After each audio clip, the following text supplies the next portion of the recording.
So am I allowed to have coffee? Yeah. Yes. Awesome. We live? Pretty casual. Yeah. Cool. We're live. All right, everybody. Welcome to the first episode of the WMDTech Bombcast. And I am here today with our CEO, Robert Brown. We got Caleb on the controls. And just kind of wanted to, start where we started at the beginning. Kind of tell the origin story of WMDTech. And obviously that starts with Rob.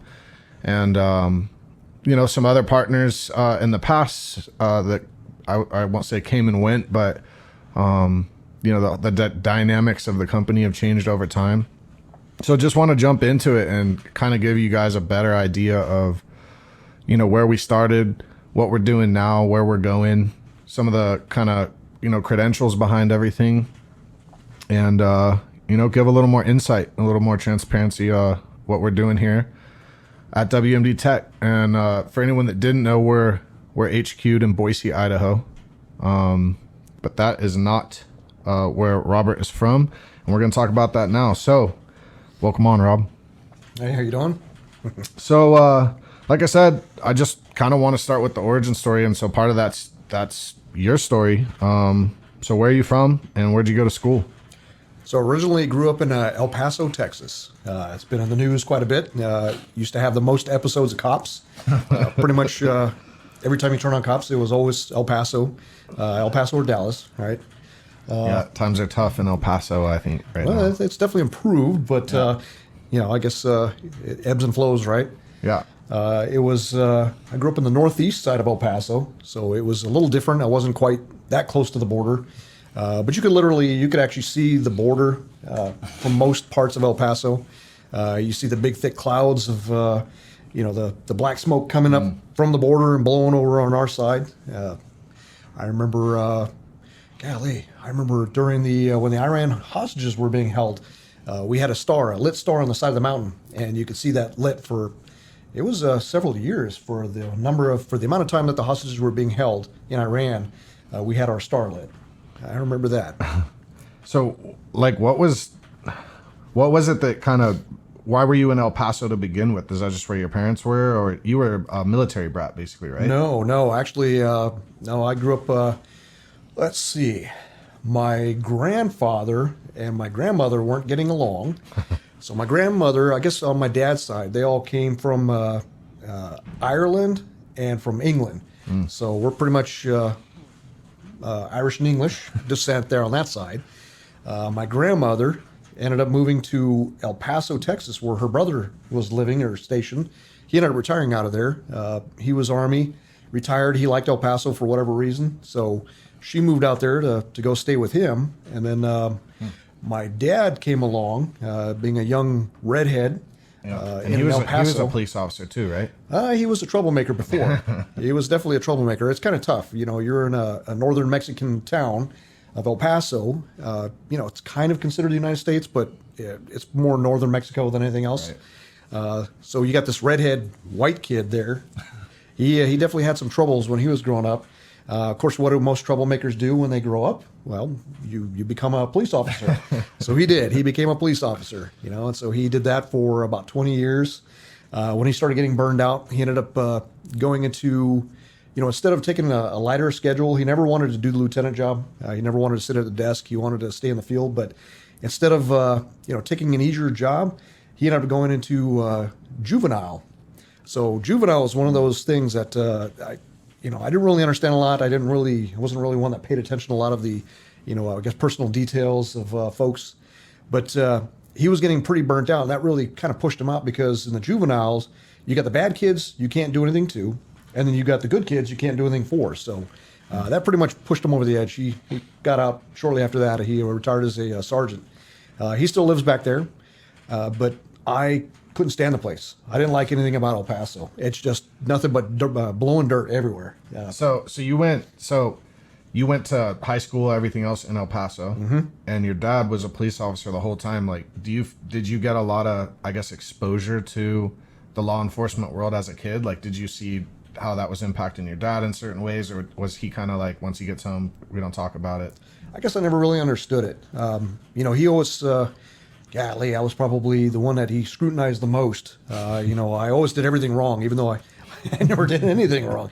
You know, I never did drugs. I was never interested in anything like that. I worked on cars, you know, and I rode my dirt bikes and played in the desert, you know, just did, you know, silly stuff as a kid. But he always thought that I was doing something wrong. I was like, no, I absolutely wasn't doing anything wrong. Right.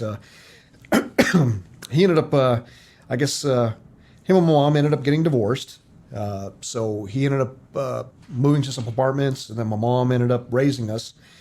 She had never held a job before. I don't even think out of high school. She got married right out of high school to him, and she grew up there in El Paso. Her mom was also a single mother. Her dad had ran off and left him. I didn't know it at the time, but I guess apparently my grandfather ran off with a redhead girl. So my grandmother had a thing against redheads. And when my dad, being a redhead, ended up meeting with my mom, I guess she didn't really like that too much. Yeah.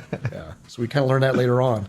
So no, we didn't really see a lot going on with my dad. I remember one time he had a wall fall on him. He was at a traffic intersection and a wall fell on him. He ended up having to have surgery, but for the most part, I didn't know what he did really. Right. You know, rarely did I ever go to the office there, you know. So I didn't really get to see a whole lot. So you're going to school, you're living in El Paso, you graduate, and kind of what's next then? Did you go further education route, join the military? Where'd you go from there? Oof. Okay, so I was a terrible student. I was definitely your blue collar, had no real direction for how to succeed in life. Yeah, I was basically going to be a blue collar for, forever. I hated tests. So I ended up taking English 1 3 times because it kept giving me, actually, tests were fine. I hated homework. Right. So they kept giving me homework, and so I didn't do the homework. So I didn't do very well in school. I got this flyer in the mail, and it was, hey, come to Phoenix and study electronics. I thought, that sounds pretty good. I'll do that. Yeah. So I ended up moving to Phoenix. I ended up going to school, and it turns out that was really a passion of mine. I did enjoy the electronics, and the way this particular school did this program, I picked it up really well. I was actually pretty strong in the electronics. I always made Dean's List. I had all kinds of different, recognitions from the school, and I started working in the electronics industry for a while. And I ended up, lonely, horny, right? Ended up meeting a girl who had a couple of kids. Technically got married. Yeah. Was that a Vegas thing? That was a Phoenix thing. But that lasted about 6 months. Ended up moving back to El Paso. Worked for GE for a couple of years. When I got laid off by GE, I was pretty much going nowhere anyway. So I ended up enlisting into the Army. So how did that come about? Like, did you just feel like, you were kind of in a rut and you just, hey, I'm going to join the military? Right. I was in the Guard before. Actually, I originally enlisted in the reserves when I was in high school. So I went to basic training when I was in just after my junior year in high school. Came back from basic training, finished my senior year, and then I went to AIT, and I got suckered. It was one of those where you show up at the recruiter and the counselor, and they give you the best job possible, right?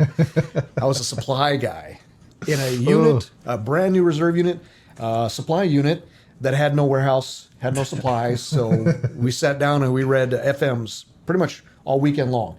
That was my introduction to the military, and it was pretty bad. But I realized that was just the reserves. And was that like a 4-year stint or something? I think I did that for, while I finished high school. So that's about maybe a year and a half, 2 years, something like that. Okay. Yeah. So you were in the Guard while you went to electronics school? Yes. Okay. Yes.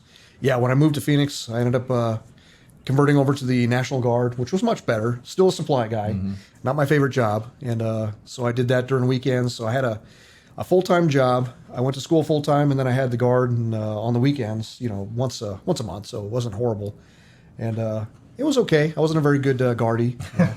Forget to get my hair cut, forget to iron uniforms. Yeah, I wasn't a very good guardie, so it wasn't a really great experience, but I knew there was something about it that I enjoyed. I like that kind of the military thing. I guess it was more of I want to do more. That's when I really started realizing that there's always something more. There's always something, kind of. Well, were you like working with other MOSs or, having exposure to other MOSs that you're like, man, I wish I was doing that? Yeah, actually in the reserves, I ended up meeting up with we spent a weekend camping with a what was it? It was a Special Forces reserve unit or guard unit. And I think it's the one out of Utah. So. Yeah, I think that's the one. Just curious, Caleb, can you look that up? What the SF units, National Guard? Yeah. So you were running into those guys. Well, we actually did a kind of a joint camping. I think they called it the 2-week thing. So we went out there, and some of the guys brought out some bear meat, and we did some rappelling, and it was, it was pretty fun. And I thought, well, that's still a whole lot better than sitting there reading FM manuals. Yeah, TMs and FMs. PowerPoint presentations. We didn't even have PowerPoint back then. Oh yeah, I grew up in the '80s. So, yeah. So you're going through all that. Did you actually ETS? Did you get out of the military completely at some point? Like when did you? How did you get into EOD? When and how? So I ended up doing the the IRR, Inactive Ready Reserves, when I moved from Phoenix back to El Paso. When I got laid off by GE, I went and talked to the recruiter, and of course they were the greatest jobs. It was during the Clinton years when the military was downsizing, so. There wasn't a whole lot of good stuff available. Yeah. And I thought there was one that kind of intrigued me. I wanted to have a clearance. I wanted to do something kind of cool. And they had a commo job, which, well, they had a bunch of air defense jobs, which would have kept me in El Paso. I didn't want to be in El Paso. That's not the place I wanted to be. And so I was looking for something out of El Paso. I saw a communications job, and it had unassigned ranger bat. I thought, unassigned ranger bat. I don't know a whole lot about it, but that sounds good. I'll take it. So as the guy's putting me in, meanwhile, my test scores were actually pretty good. I always tested well. That's the only reason why I made it out of high school. Right. The college I went to for the electronics, they weren't big on homework. Neither were you. I wasn't big on homework. So no homework. And basically I was graded by my participation in tests. Oh, I rocked it. It was great. Yeah. I actually enjoyed that. When I talked to the recruiter, I was feeling a little cocky. I wanted something a little more action, and I saw that, unassigned ranger bat. I thought, I'll take it. Give it to me. And I did okay. I ran, and I did stuff like that, so I was in decent shape. I wrestled in high school. That was to offset the nerdiness from the band, because I was in the band. Oh, God. I also did ROTC, so yeah. So you kind of got to balance out the nerdiness. Right. So the wrestling did pretty good. What instrument? Yeah, trumpet. Mainly because my dad played cornet, I think. Right. So he had a cornet. We were poor. Yeah, we didn't have a lot of money, so you played the trumpet. Yeah, there you go. Played the trumpet in the marching band, and wrestled to save face. Yeah. Yeah. So you're now in the regular army, right? And you are a comms guy. Yeah, the unassigned ranger bat. So as he's typing me in, it disappeared. And I walked out of the office. I don't know how many times. Yeah. Because I wanted a decent job, and I'd already been played once before. So I thought, no, I'm going to get a job that I want. And so I walked out, and I started going down the hall, and I thought, you know what? No. I turned around, I walked back, and said, tell you what, you put me in the class before or after, and I know this guy's going to fall out. I'll just take his place. Yeah. Yeah, that was pretty smart, right? As if I would really know who this person was and how to take his spot. So nonetheless, I ended up taking the comms job, went to Fort Gordon, Georgia. It was a decently, I guess, lengthy school, like 6 months, for a communications job. This is active duty now. Yeah. And I did well there. I was class leader, and I guess I was considered prior enlisted, so I had a lot of benefits. I got really good at shot at my boots, and so this was kind of weird.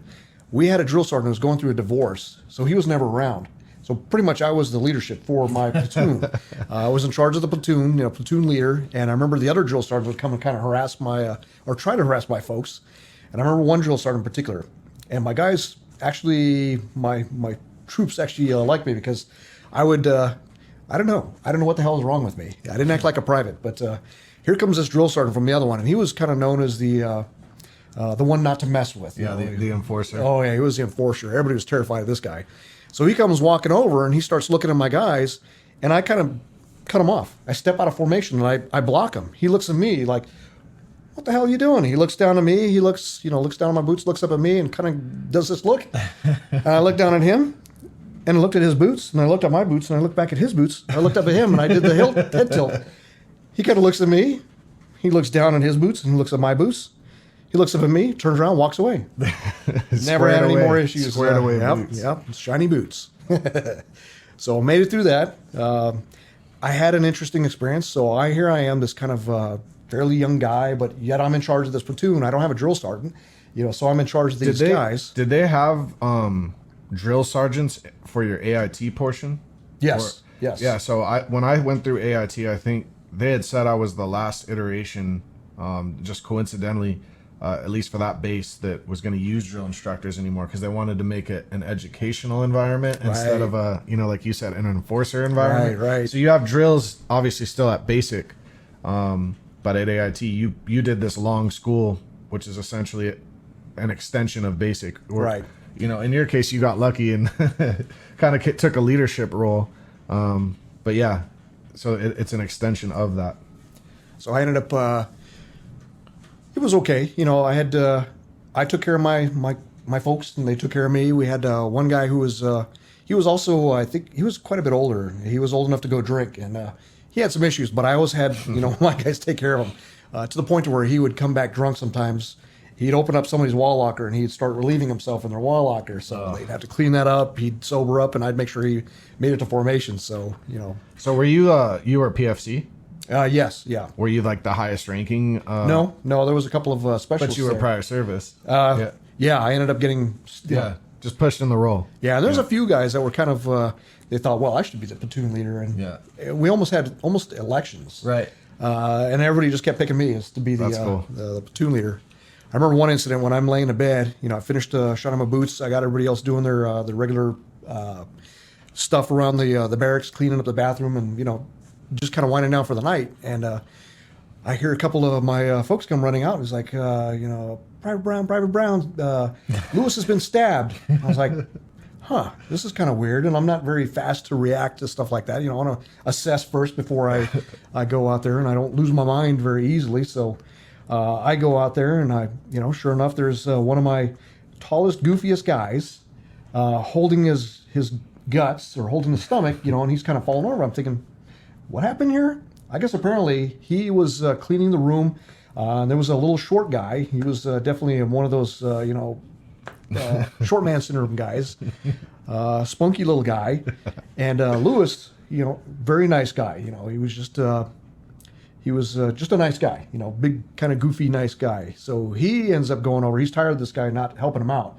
Well, it turns out the little guy had just gone to the PX and bought this big old boot knife. Wasn't supposed to have that, not as a trainee. Wasn't supposed to have it in the barracks. And so the little guy's playing with it in his wall locker there. The big guy comes over, decks him because he's not helping out. Little guy takes the knife, sticks him right in the gut. So it was pretty bad.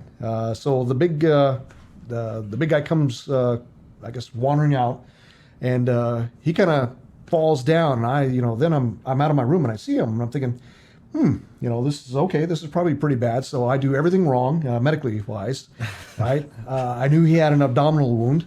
I looked at it. I see his intestines coming out. So I, put some pressure on it. Right? Yeah. Stop the bleeding. Put pressure on it.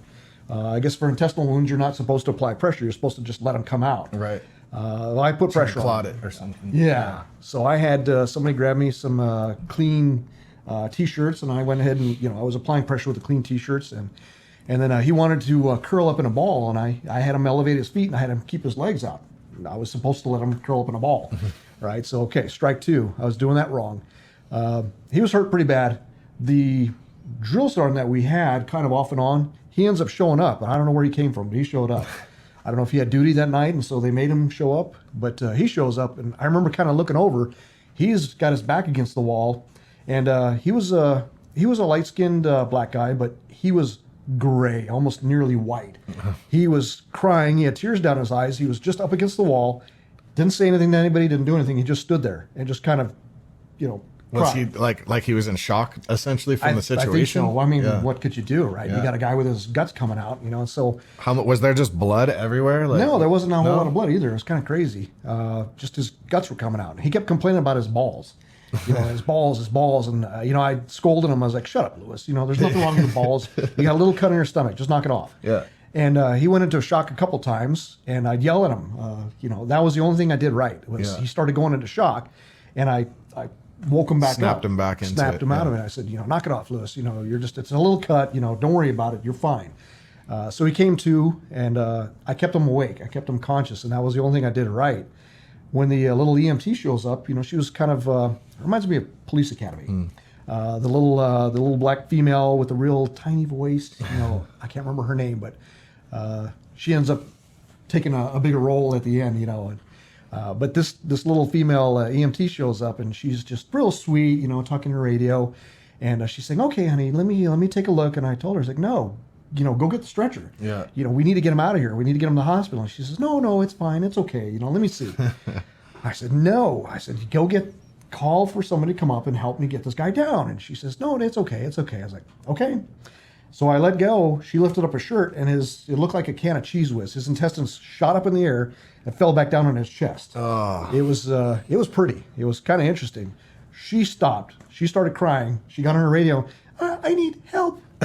And so Is finally, this a city EMT or is this like a military I medic? have no idea. Huh. I have no idea. But I remember them showing up finally. Were Somebody else came to MPs help showing them. up and all that too? MPs never showed up. No? But a CID showed up. That was my first introduction. I was going to say, I'm CID. assuming that guy got court-martialed. They got let off in cuffs, and I didn't really see anything more. Yeah, that was that. You know, I remember they were searching the barracks because he had gone and hid the knife someplace, and so you know, I had my folks helping to search the barracks, and they ended up finding it. It was in one of the air conditioning vents up in the bathroom. So, yeah, I ended up seeing Lewis later on. He did get rehabilitated. He had a nasty scar. They had to cut him all the way down.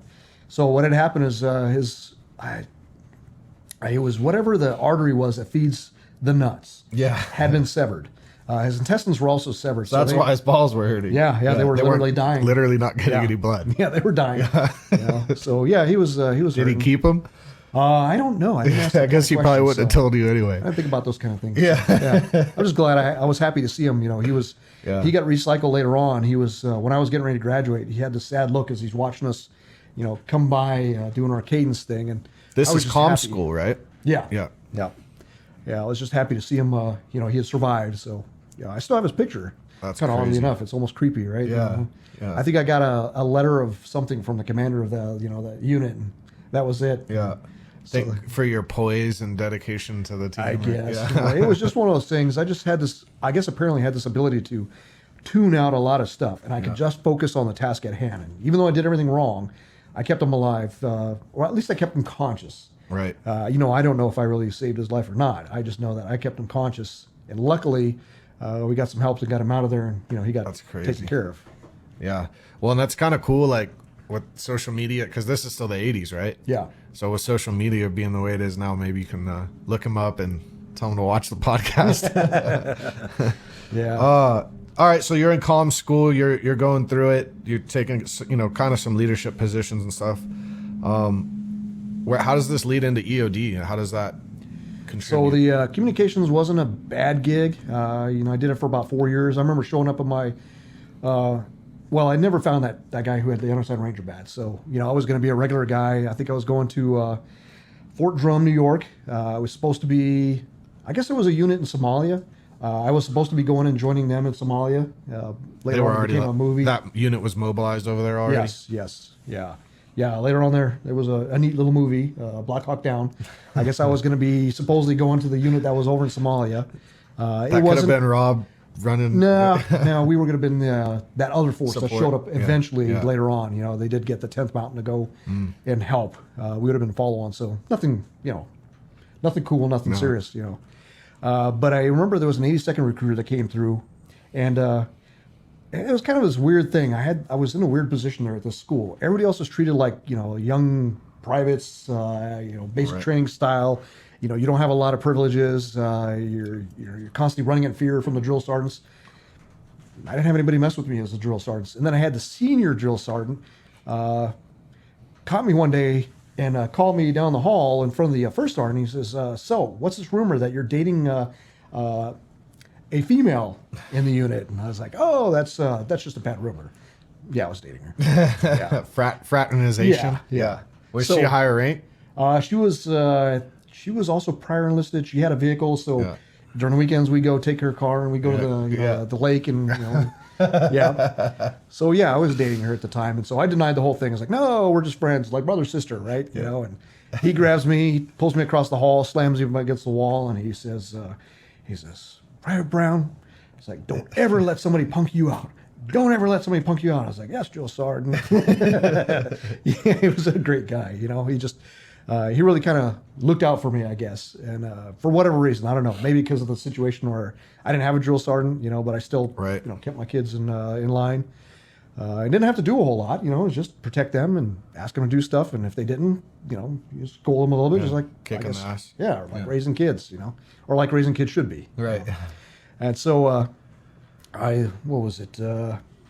he ends up telling me that there's an 82nd recruiter that's coming in there, and I should go check it out. And I didn't know anything about 82nd. He says, you can jump from planes. I thought, okay, that sounds good. Right. I'll do it.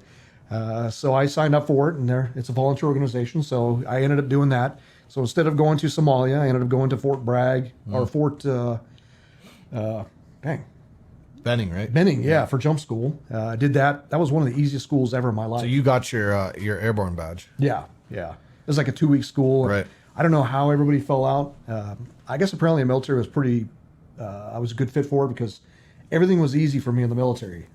Airborne school, they put me in for airborne in the cycle. There's like 350 people in this.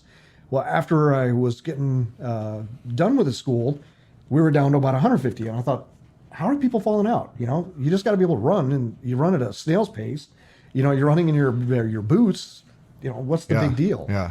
I think the only time I almost got kicked out was because I was sneaking a camera on the plane with me. I had it in my cargo pocket, and so every time I checked my chute, I'd whip out that camera and I'd start taking pictures. And it was old school film camera, and so I had it in my the pocket. little one where you roll the wheel. And drop it off at Walgreens. I got some interesting pictures. Yeah. I remember one time I ended up on top of somebody else's chute, and I realized I was on top of his chute, and so I'm trying to scoot off the top of his chute real quick because that was going to take the arrow away from my chute. And all the jumps that you did in airborne are static line, right? Yeah, you jump and your chute pops pretty much right automatically. after. Yep.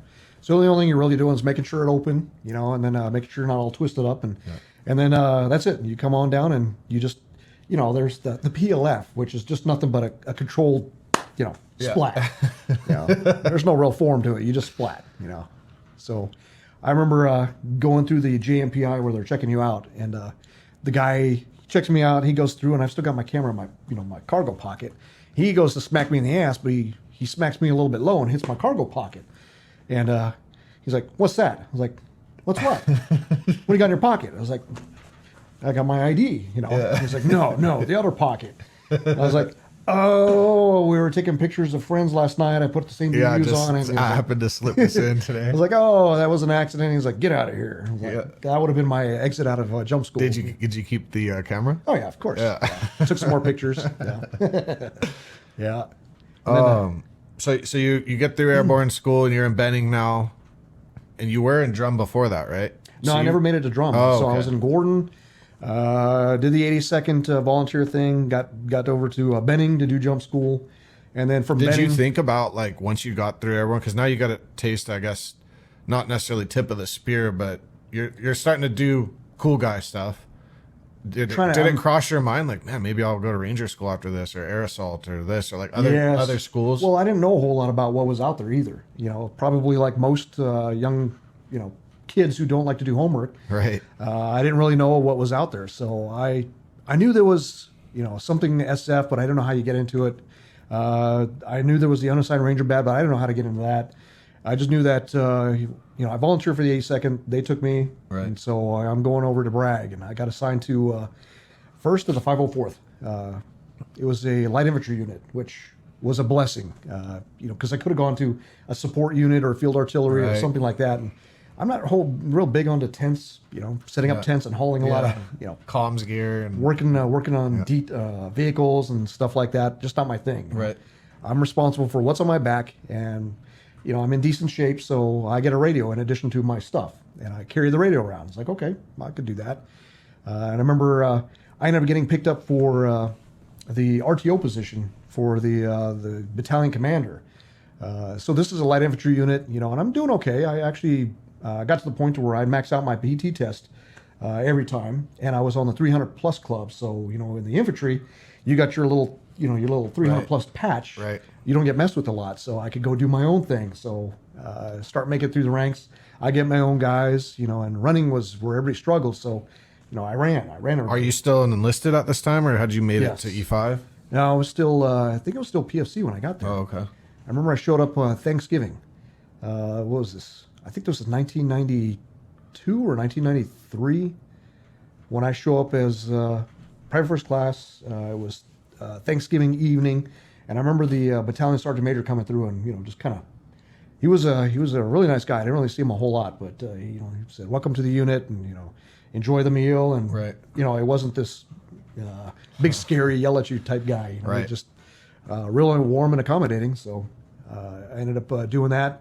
I ran the ComSec vault for a while, so I was in charge of making sure that the crypto back then it was on tape, making sure that got loaded into the units that we loaded in the radios, and made sure that got destroyed. And Right. I ran that for a while, and then anything new that came into the unit, like the GPSs, the pluggers, I got sent to the school, and then I started teaching the battalion how to use it. And so it seemed like I kind of created this I don't know, this thing, this position where everything new and everything technical or everything cool, I got it, and I was always excited about Right. that. So every time something came up and it looked like it was going to be pretty cool, I would get selected for it, and I thought, no, this is awesome.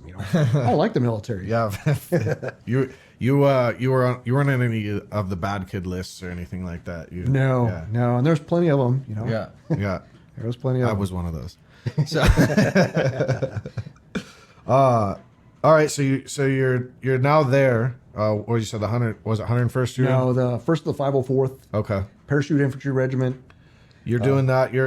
Was your MOS still comms guy at that time? Or? Yes, yeah. So where did the EOD come into the fold? So let's see. I think it was 1995. So fast forward a few years. Yeah, basically. yeah. And I did my thing. I road marched. I got all kinds of letters from different commanders and on how well I road marched. I'm not a tall guy, like 7'2", something like that. But I was able to outruck most people with the ruck and my radio and everything else. And I remember it was one competition. We jumped into used to be the Canadian Airborne when they had one. We jumped into their forest. And I remember we did this, I guess it was a squad competition. And of course, I was carrying the radio for the colonel at the time. And I remember there was another guy, Thomas, he ended up going SF medic, and me, we're carrying the radio for the colonel. So the colonel has his pistol belt on, right? And he's got an M9 pistol, no rifle. I've got the full ruck with the radio, plus my rifle. Thomas has got the full ruck with radio and his rifle. And I remember we were going up this mountainside. I didn't even know they had mountains that damn tall, but in Canada they do. Holy. So we're going past these guys who are competing in the squad competition. These squads of infantry guys have a pistol belt and the rifle. We're passing them as we're going up this mountainside. They're competing. And here we are, full ruck and everything else. And we're passing them going up this mountainside. We used to call our colonel Obi-Wan Jacoby. Yeah. He was a short guy too, but he could move. And he didn't have a ruck with a radio. Yeah. Plus everything else. So the colonel's out doing this mission with you guys. He's out rucking. Right. Yeah. And we're, it's I think typical leadership thing. Well, good leadership thing. He's wanting to be with his guys and do the same thing, and he wants to be at the front and excel. What's the movie with Clint Eastwood, and he's always outrunning all his guys? Forrest Gump? No. Heartbreak Ridge. Oh, Heartbreak Ridge. Yeah. That's leadership.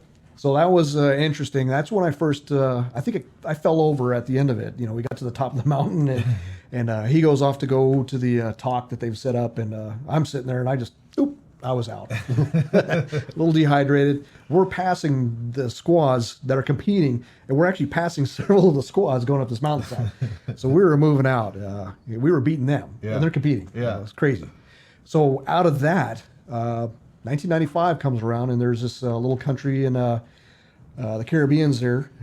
Half of it's Dominican Republic, the other half is Haiti. And the leader of the country at the time, who was not elected, we decided we were going to try to oust him. What was his? Aristide, I think was his name. So they decide the Marines that have been sitting off the coast of the country for I don't know how many months weren't intimidating enough. He wasn't leaving. So they go ahead and they tell us we're going to jump in. So our battalion was on the duty cycle, so we were going to be the responders. So I ended up getting assigned bird number 1, jumper number 4. I was going to be right next to the colonel, and I was going in, and I remember seeing the pictures because we're locked in this little compound, and the SF guys are already there, and they're taking pictures, and they were already telling them exactly where we're coming in. We're going to be jumping in. Our group was going to be jumping in the airfield. We were going to take the airfield. We're going to take the police out, and then another company was going to go and take the police station out. And we're going to mess them up pretty good. I mean, we weren't going in there to train or intimidate. We were actually literally going to go and it was a mission. we're going to forcibly remove them. So we're in the air. We're going out there, and we're seeing the pictures, and they knew we were coming. I remember seeing the pictures of the drop zone, and it was just concertina wire everywhere. There was Connex boxes everywhere, punji sticks. And I thought, this is going to suck. Yeah. And I remember my buddy Thomas, who was also going, got bumped.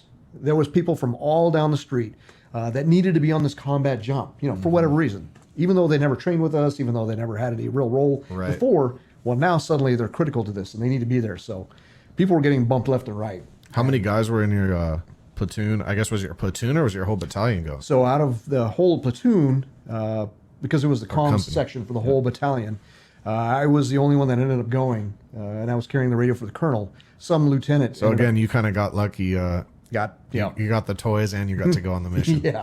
Yeah. I remember all the rest of the guys that were getting bumped were trying to take care of me, and they kept giving me their ammo and their grenades. My ruck was heavy. It sucked. I could barely walk. I mean, I was one of the strongest road marchers in the battalion there, and that ruck sucked. Probably. How heavy do you think it was? North of 100? Oh, it was definitely. I remember the aluminum frame had bent on my ruck. Yeah. It was bad. When I came in, I was going to come in hard. And that one we got turned around for. So, there was. I remember waking up because we did an in-flight rigging on that one. So I had the ruck, I guess with me, and we rigged on the plane. And so I'm trying to stand there with this ruck between my legs that was just. No, it's just a lead anchor. Right. It was bad. And I remember the squawk box in the plane, it almost sounded like Charles Brown, the teacher. And you hear this kind of cheering, moaning across the plane, and then the plane starts banking. Well, I guess we got turned around. They called it off. He stepped down, probably got a pretty decent check, and left office. Right. So a year later, as you're like literally en route. Yeah. So out of the 4 years I was with the 82nd, that was the only real action I ever got. The rest of the time, we'd go sleep in the mud. We'd walk through the sandy beaches of pull security Carolina. On base. It was, it was training. It was all training, and so I never really got to do anything. That was the closest I got. So you're talking mid 90s now. Really, America was at peacetime in general, right? You were looking for distractions, right? Right. There was. Yeah. I remember next year we ended up going back. This time it wasn't a combat deployment. It wasn't a combat jump. We just showed up. And I don't know, there was something a little weird about it because there was already another unit there that was doing the peacekeeping thing. We just showed up and we slept in the hangar. And of all the years I was in the 82nd, I never did get a high and tight. I didn't. I did the minimum regs. Of course, the 82nd you're supposed to be high and tight shaved. No, I refused to do it. High and tight with some curls in it. Little Jerry curl maybe. Yeah, I remember the sergeant major every once in a while would tell me, you need to get a haircut. And I was like, roger that, and no. So it was the only thing I guess I rebelled on was I didn't get a high and tight. Yeah. So as we're going to Haiti, I decided I'm going to get a high and tight. So I've got a pretty shiny white, gray colored head. And I didn't realize how hot that sun was in Haiti. I mean, it was pretty dang hot. It no was beard, obviously. No beard. Yeah. Yep. So I don't know. I guess it was a 3rd-degree sunburn on the back of my head as I'm walking through the streets of Haiti. I remember waking up every morning, and we actually had cots. We were sleeping in the hangar there at the airport, and every morning I'd wake up and I'd rip my head from the cot because it's fused, nasty pus, blisters. It was pretty bad. Oh, that's I remember walking through City Soleil, which is a beautiful tourist destination. Open sewers, and I remember walking through the streets there, and we're all loaded weapons. We were there. At least they were good to us. We didn't go with empty rifles. It wasn't for show. So we're walking through the city doing these dismounted patrols, and I remember seeing this lady come out, and she scoops up some of this water from this gutter out in front of her house. I'm thinking, that's pretty interesting, and I go up the street a little bit more, and then I see another one come out of her house, and she's dumping, Right stuff into that same stream. I thought, ooh, it is pretty bad here. This is not good. City Soleil. There's a few people that came out on their balcony and gave us stink eye. But this is Haiti? Haiti. Yeah. Yeah. City Soleil. Probably the nicest area there. And then somebody was given free helicopter rides on a Russian hip. Of course, I was like, I want to do it. Yeah. And, I got picked for that. Just everything I wanted. I always got in the military. I don't understand. Which is rare. That's not very many people can say that. Yeah, it was kind of I guess it's one of those things where it's your calling, if it happens that way. So right. Got the ride on the hip, got to see the overview of the whole City Soleil there, and got to see how bad people can live. I thought, ooh, I'm pretty grateful for where I'm at. El Paso was bad, but not that bad. It was pretty. That's when I started realizing how different some of the countries were in the world, and I realized, North Carolina is not so bad. It's actually a pretty nice little place. It's hot, it's muggy. You never dry off during the summer. Come out of the shower and you just never dry off, and you're immediately wet. I was in Fort Jackson, so yeah, I played that game. It's awesome. Yeah. So I guess that was about the only excitement. I think we had one mission where these pallets of 38 special ammo showed up at the airport. Don't know where they came from. They just showed up, and our stay kept getting extended there. We were supposed to be there for a couple of days on leave. Well, mysteriously, our plane, or I think it was the C-5 we flew in on, it broke down in Atlanta, Georgia, during the Olympics. And they couldn't get the parts to repair this plane. It was the only plane that could come pick us up for whatever reason, I guess, right? And it stayed there for weeks. Just convenient that it was during the Olympics, So that was also the Olympics where the device went off in the park. And I didn't know that at the time, but the device had gone off at the park, and the plane was stuck there, and we didn't get picked up for a while. But we're delivering this ammo to the police station. I learned that the Haitian police, when they go through their police academy, they're issued a revolver and 6 rounds. Their entire career, that's the only ammo they ever get issued. And everybody in the country knew that. So, talk about trying to handle your population that's acting out. They know that... With 6 rounds. Yeah, 6 rounds. That's your career issue. And it's not like they have a lot of money to go buy rounds. Right. So everybody and their brother knew that they didn't have any ammo. They're running around with empty guns. So you got a little, kind of useless club at best. So we delivered 2 pallets of 38 Special, and that's kind of where that was our big contribution there. Eventually the C-5 showed up, and we ended up flying out, and that was it for action, really. I guess the only other action was when my son was born. I remember, this was kind of side topic, but another interesting story here. So my ex-wife, she was pregnant with my son. He tried to come out 2 months early, which is not a good thing, and they ended up putting her in the hospital, 2 months prior to when he was due. I was supposed to be going to JRTC, Fort Polk, Louisiana. So this is where the military gets a little bit funny. Like, they don't make exceptions for anybody. It doesn't matter if you're the only one there to take care of your wife and kids. Yeah, you're going. You're going, yeah. So it took a while before I finally was able to, get permission to stay behind, because I was the only family she had. She moved there from Idaho.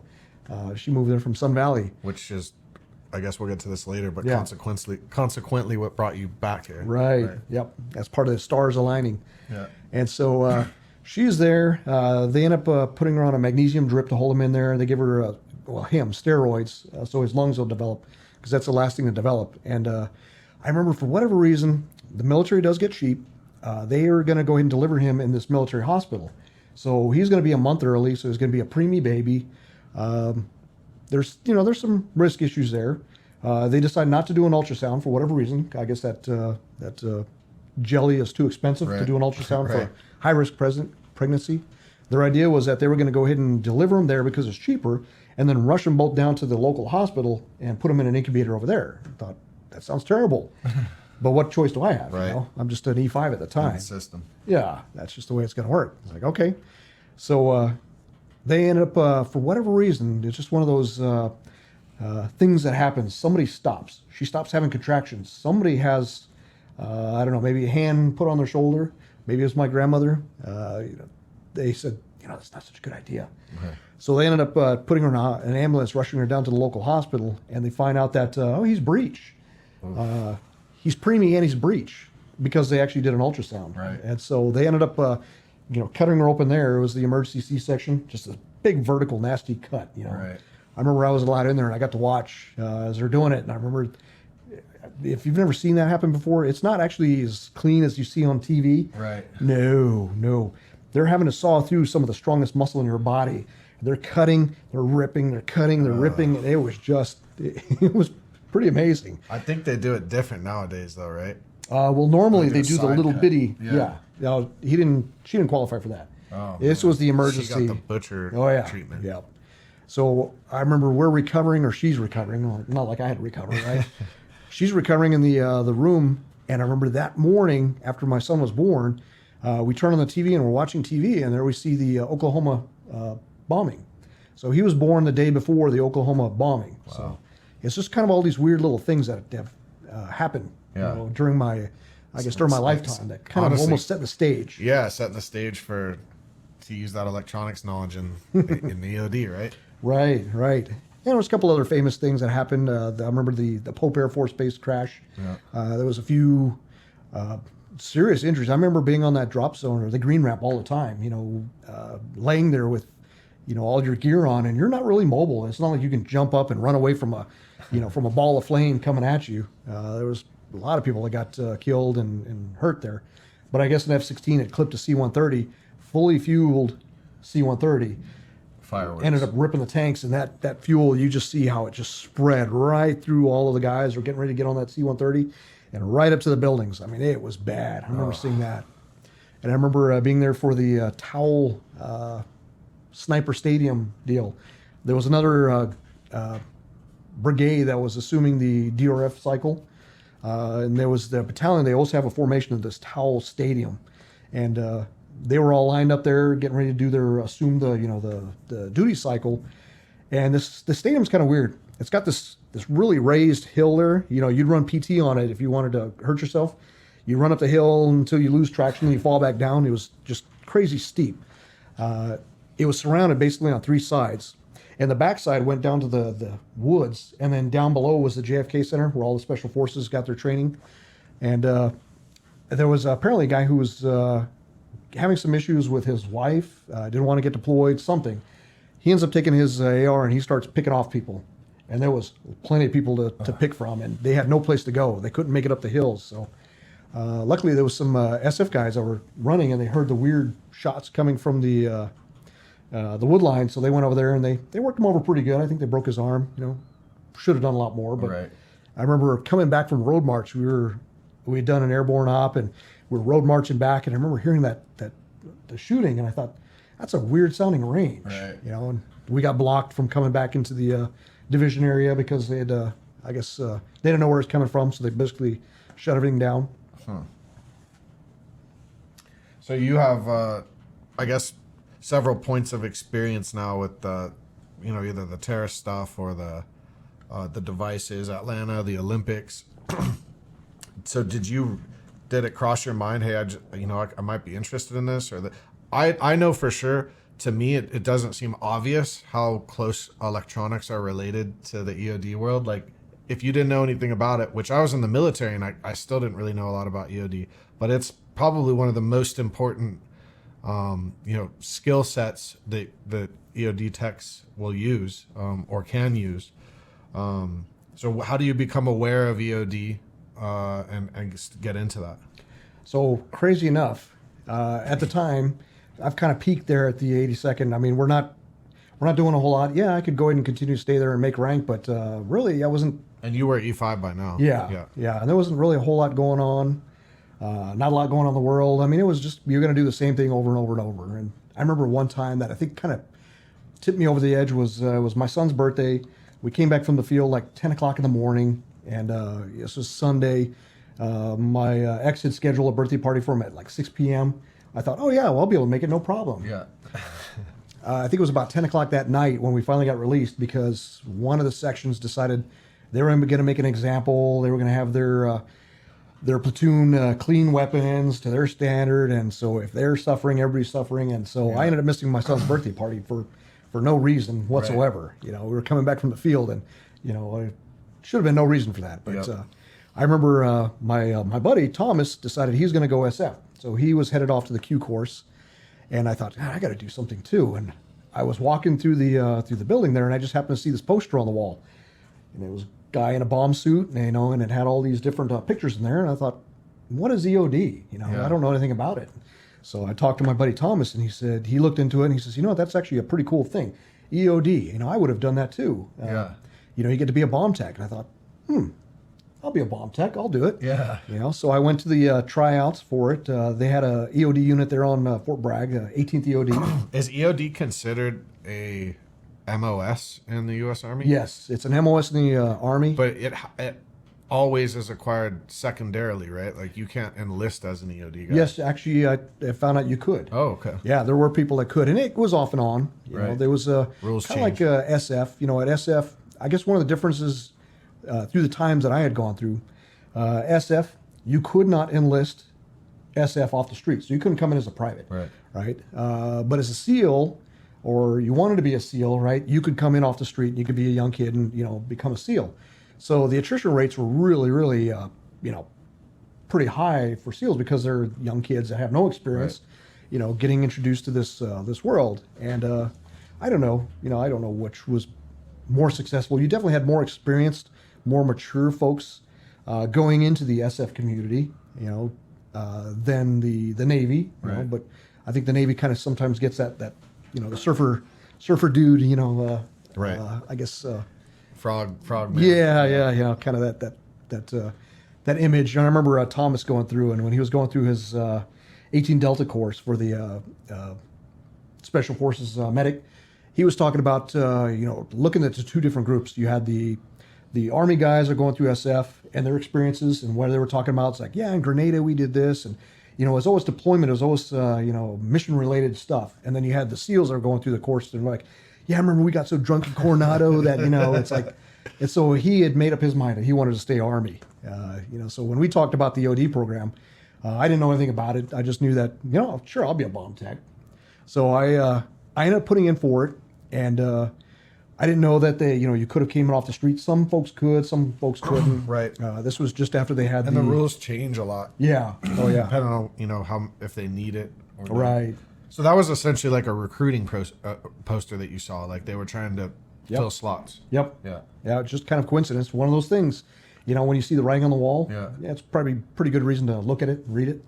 So you turn in a request, you go through the tryouts, and obviously you get selected. It was kind of funny. So I was this PT stud. I had no problems with PT tests. I looked at the requirements. You got to be able to pass your PT test. Okay, roger that, check. Yeah. You got to do they called it a tap suit test. It's like, I don't know what that is. Okay, so roger that, check. You got to carry some weight around. It's like, check. Yeah. Okay, I'm doing it. So I show up there for the appointment. You got to have a 4187. Now, one of the funny things about the infantry, at least the time when I was in, you had a lot of good guys. You had some guys that were, probably couldn't have done much better in life. You had some guys that were actually could have done a whole lot better in life. They did that job because they wanted to serve their country. So they wanted to do infantry. Great, squared away, just solid folks, and they could do other things. They would be a great asset to the military. But at the time, the infantry was not allowing them to reclass. Not allowed. You're going to get out if if you don't want to do it again or do anything else. I guess I should say, if you don't want to stay infantry, then you get out. Right. That was the option. I thought, man, you're cutting loose a bunch of good guys. That's a shame. They weren't allowing them to reclass. I kind of fell in that category because my communications was a shortage MOS. Right. But EOD was a much, higher priority shortage MOS. So they allowed me to do my 4187, submit it. I also done a flight packet before too, but at the time my vision wasn't so good. Right. My tests through the roof. I had one of the, according to the testing center there, I had the highest score on Fort Bragg for that AFAS test. Wow. It's like, okay, cool, but I still can't get in because my vision. I was like, all right. Which I think now certain pilots, MOSs, and Air Force stuff like that, you can actually have corrected vision and it's acceptable. Yes. But probably in the 90s, that comes back again 2020, here. Yeah, that comes back. There's a little bit later in the story. Yeah. So I go do my little assessment there at the 18th EOD, and we do the PT test. I smoke all three, and I got a perfect 300 plus, and I'm like, okay. What was check. the weight thing? Just they wanted you running around in a bomb suit, basically? No, it's a tap suit. So that was the second part. They want to see if you're claustrophobic. So you put on this, back then they had the old, so they had beeswax impregnated thermal underwear. So your regular, waffle pattern thermal underwear, soaked in beeswax, right? You put those on because that is a chemical protective layer, and that goes on your skin. And then you put on this butyl rubber suit. It's like a gigantic, heavy rubber suit. And then you wear your chemical protective mask, and then you button everything up and you seal everything up with tape. And that was, big, heavy gloves, and that was your chemical protective gear. So if you're claustrophobic, you're going to find out pretty quick. I remember there's this other kid that I'm assuming you're not claustrophobic. How did it feel to be in the suit? Oh, it sucked. It sucked. But, and of course, they don't really make a lot of suits that fit me. Right. So I had a lot of extra, extras. kind of waddling with the, kind of low hung pants there. Yeah. Except I couldn't pull them up. There was another kid from down the street. He was with the, it wasn't 82nd. It was like 35th Signal or something from down the street. It was almost like a doppelganger for me. We looked a lot alike. He maxed his push-ups, he maxed his sit-ups, but he couldn't max his run, and I kind of scoffed at him, I was a little cocky. I was like, what do you mean you can't max your run? I mean, come on. Right. You can max your push-ups, max your sit-ups, do a little effort, go run, I was a little cocky. He ended up coming out. Young Charles Goggins. Or David, I meant. We go walking out of the this big bay, and I'm walking out, and they hand you I think they handed me like a 105 or 155, I can't remember, but they handed me this round, and I'm walking around with this thing, and I go walking out the door and like, okay, and I go around that building out there, and I go around there, and so I'm just doing my thing, I'm walking around, and I happen to as I'm going around the building, I see the other guy come out. It's almost like they pushed him out of the building, and as soon as he comes out the door, he turns around and he goes right back inside. I was like, that's weird. I wonder who that was. Well, that was my doppelganger. So I go do my thing, and we go back inside the building. We strip off that suit, and then we do this math problem. It was a 4-digit number divided by a 4-digit number. I'm thinking, oh my, no calculator. So I stayed there the whole time. I was the last one finished, but I remember finished the thing out. I even had remainders on there, and I was like, okay.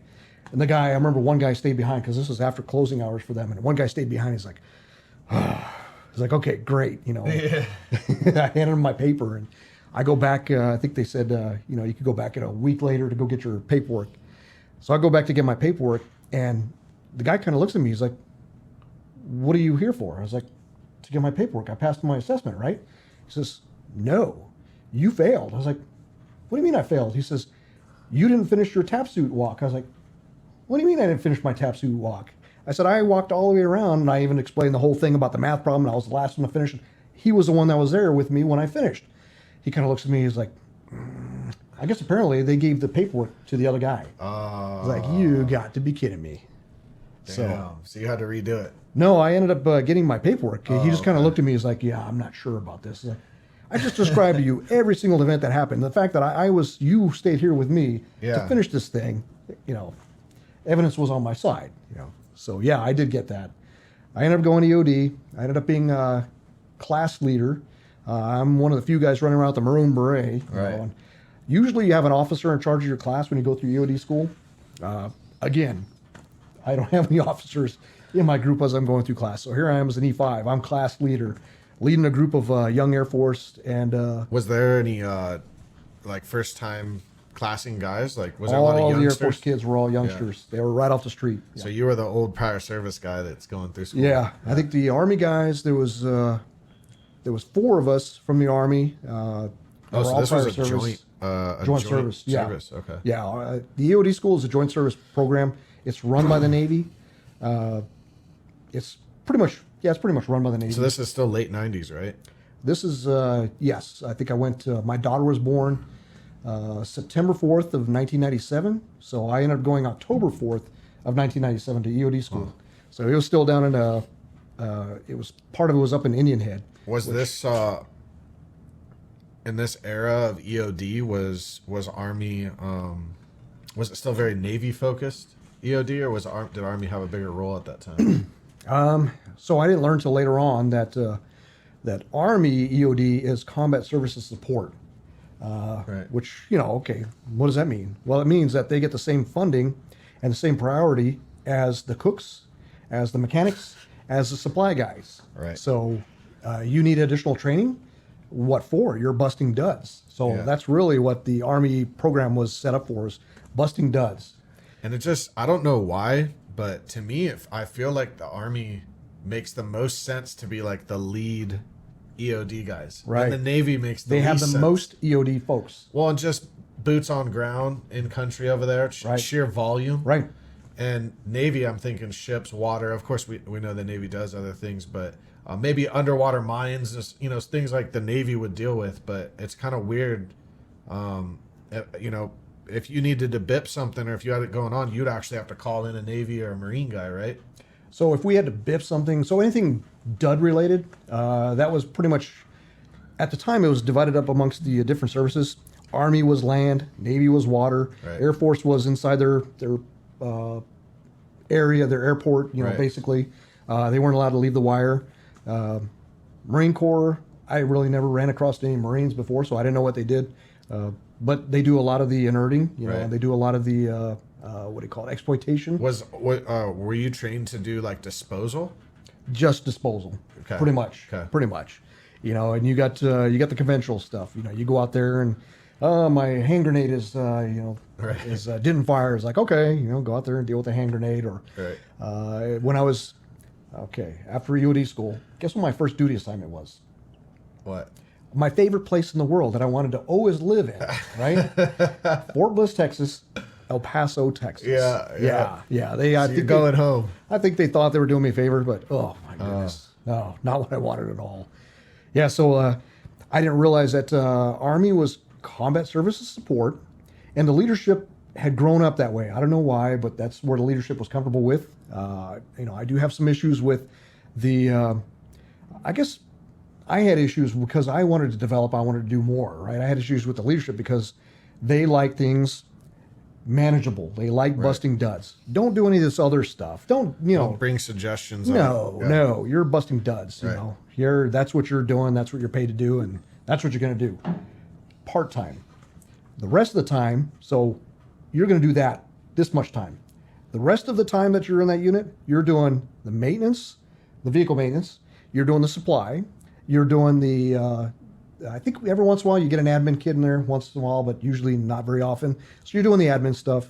You're doing the security section stuff. You're doing everything but EOD. Right. But occasionally you get to do EOD. I couldn't believe it. I couldn't stand it. I was like, what is So this? you thought you were signing up to be a bomb tech. Right, that's what I thought I was gonna do. Hurt Yeah. lockers type shit, Well, no, jeez. That didn't even exist yet. No. I know that's the big sin. Right. But I mean, I think that's brought up so much because that's what I would have thought of, maybe not particularly that movie, Right. but that type of action. That's what I would think. Right. And so to do grenade disposal at like a training range or something. So this was during peacetime. This was all pre-September 11th. right. So there was nothing going on. It was And people weren't really taking it serious either. it was Clinton years. I mean, the only time anything happened is when the media started asking questions about his association with his intern. Yeah. And then they would need to do something to distract, Right. So that was pretty much it for action. There was nothing going on. The services were downsizing. The emphasis on the military was, Starting to go away. yeah. So it was a bad time, to try to come up in the I mean, military. how long were you in it? EOD specifically. I was at that unit. So I was there, I think, about a year. In Fort Bliss. At Fort Bliss, and I put my hand up for everything. I was like, "Oh yes, please, yes, please." Yeah. Schools and stuff. You mean? Schools, they really didn't exist because Army, being combat service support, didn't have money for schools. Right. We barely had money for toilet paper. The big argument, the big gripe was that all the money kept getting redirected to the battalion, who would then buy furniture and TVs for Right. the battalion headquarters. So we didn't have anything. It was pretty sad. So you're using, I mean, I guess in terms now it being 2021, do you feel like you guys had even a fraction of like, say, the tools that we sell at Oh, not WMD? even close, so you're no. using like the most basic Oh yeah, fundamentals. How long was EOD school? that was 9 months. So there was I don't know where this came from, but some folks were saying that we didn't go through nukes, which nukes is just it's kind of like a familiarization course. It's what do we call it, ash and trash. Right. Basically something catches on fire and you go deal with it. So you get kind of a brief familiarization with the different type of items that are out there and how to deal with the post incident where you're going to clean it up. And that was really the focus for nukes. It wasn't really that special. Nothing Right. really that was that earth-shattering with the EOD school. A lot of memorization because you do have a lot of categories of different countries, of different. Did you spend a lot organisms. of time utilizing, or did it occur to you that you were going to get to use some of that electronics knowledge Not at that you point. had? No, not at that point. It So was really, very, I mean, very it's basic. disposal ops. That's what they. Yeah, that was the Okay. Army program. Yep. Was disposal. Now, were you busting starting to heads. get any exposure at any of these schools, events, or anything to Navy or Air Force guys, or familiarization with how their mission's going to be different than yours? No, or- nothing. There was one thing that I always wanted. So when I was in the 82nd, we'd always road march through this cool little range, and I won't say it on the air, but there was one range where we'd go by, and I was like, "What is that place?" And there was always the Right. rumors about that place. Right. It's like, I want to be in there. How do I get in there? Yeah. And it wasn't until later on when I got into EOD that I realized, oh, okay, I know what that is, and Right. and I still want to get in there. And meanwhile, I'm volunteering for everything else that I can. I'd sent off a letter, didn't get any response, so I just kind of thought, all right, well, You sent a letter to your commander or something? no, they had I guess open. You could send in a letter saying, hey, I'd really like to try out You'd for be to interested, be in there, yeah. and no response. So I thought, okay, all right, well, I'm going to keep volunteering for everything else. Right. I ended up doing 9 months in Kuwait. I volunteered to go with another unit. Spent 9 months in Kuwait, and that was an interesting deployment Right. because Kuwait it was still it was after the first war. So this is like Gulf War time frame then. It was just after the first one, before the second one, Okay. and So you guys were on like peacekeeping mission over there? Were you bipping stuff over there? Or oh what? yeah, tons. Yeah. So it was kind of interesting. I had let's see, I don't want to incriminate anybody, but I had some friends there that I had a vehicle that I could go and go downtown with in the evenings. So Right. during the day, in the mornings I'd go work out. In the afternoon we'd go drive out around the desert and we'd blow stuff up because they're always stacking their ordnance way too high in a way too hot environment. Were you seeing a lot of like mines and IEDs, or was No. it again this was ordnance Duds. issues out there? Just duds. Tons of post-war Yeah. stuff. So you can only dispose of so much. Right. And it just there's just so much out Did there. it start feeling kind of routine where it's like just go out, bip, Yeah, all day? I almost burned down a Bedouin Just pick tent. it up, There was one shot that I was planning out, and it was to get rid of some white phosphorus. Yeah. And normally you blow white phosphorus up in the air, let it burn, and come down. And you got to put, it's kind of the right amount of explosives to kick it up Right. and consume it so that you don't have much coming back down. Well, I wanted a fireworks show, so I kind of underloaded that charge to kick it up a little too Too little. little, yeah. And that white phosphorus went up and it came back down in fairly large chunks. I thought, uh-oh. And right downwind from us was a little Bedouin tent. I guess he wasn't a Bedouin. He must have been royalty because he had his falcons out there on the perches. And we Right. visited him early to let him know that, hey, we're going to be doing this out here. He says, oh, yeah, no problem. Have some tea. And I think I came close to burning his place down. So, yeah, it was kind of bad. We did some pretty silly stuff, and it just, you're out there in the middle of the desert. I mean, you're just kind of running around, you're getting hot. And But you're a Army Joe. You're a boots on the ground, Right. EOD, classic Army. actually getting to do Bomb EOD. tech. Yeah, that was awesome. So, you do that for some years, and what's the next evolution? Like, where did you start seeing an opportunity to go with different outfits to? So I never got a response back from Bragg. So there was a thing came down, and you didn't have a very motivated unit. I had some of the good EOD guys that were there. One that was one of my favorites. He ended up becoming, I ended up going with him to a team leader competition. Michael Sutter, totally, squared away guy. He was motivated. He was hungry. He was, he was passionate. he was a great mentor. The rest of the guys there were they were a little more senior, and they were kind of ready to retire. And you're like what, in your early 30s probably here? Just I'm ready to go. Right. I'm looking for action. I'm looking for excitement. And so Mike Sutter and I we bonded pretty well. He ended up getting out. I don't think he did many other jobs after that. I ended up going to this one opportunity came down, and I remember it getting kind of passed around the shop. It's like, hey, anybody want to go to DC, try out for, or go to Bragg to try out for a, this new assignment. Right. What is it? Like, we don't know. They're not saying, and they're kind of like rolling their eyes, like, anybody want this? He was getting ready to wad it up. I was like, I'll go. Yeah. I'll do it. I don't know what it is. But So that's kind of been a theme for you. Yeah. In your whole career at that point, is raising your hand. Yeah. I'll do it. Yeah. Yeah. So I ended up going out there. They sent us to Bragg for the assessment. Again, no real details there, but I ended up getting. It was kind of neat because it was a mix of different experience levels there. I just finished with was air assault, and air assault to me was another easy class. Yeah. I ended up making air assault to the cycle first class in Fort Bliss. Helicopter The rappelling. ops, Yeah. Another easy one. It was like, okay, now you guys got a road march. It's like, okay. Yeah. Here we go again. Easy day. All right. So yeah, I ended up getting top of the class for that one. That's cool. I think the only other class I got while I was EOD, conventional EOD, was the what was it, like a hazmat class. I was like, okay, yeah, I got honor graduate for that one too. I was like, oh, one of the most boring classes ever. Like, oh, geez. So I go for this trial, and they tell me that I'm their top pick. Like, okay, cool. They said you got two choices. You could go to Albuquerque, or you could go to Washington D.C. And I asked the guy at the time. Later on, I found out that he was the commander of the unit and the first sergeant of the unit. Which one's better? He says, you want to go to D.C. I was like, okay, I'll go to D.C. So Was the Albuquerque assignment like supporting the labs or something out there? So it was a different level of responsibilities, I guess. Yeah. This is all from PDD 62. PDD 62 is then President Clinton had asked for a robust WMD capability for the National Capital Region.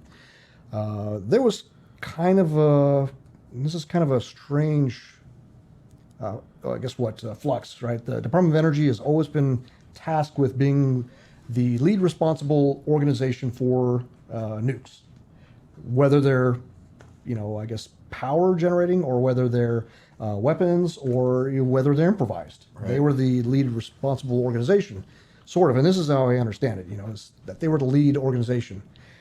That's, what was that? Broken Arrow with, what is his name? John Travolta? I think so. Yeah. Yeah. Them in their Stay Puft suits saving the world. They're lab guys. They're scientists. Right. They're not responders. So what they had at the time was they had I think it was 4 different Army units all across the country who had different pieces of the mission. And I remember it was kind of funny because I read this Reader's Digest article. Reader's Digest, right? What am I doing reading Reader's Digest?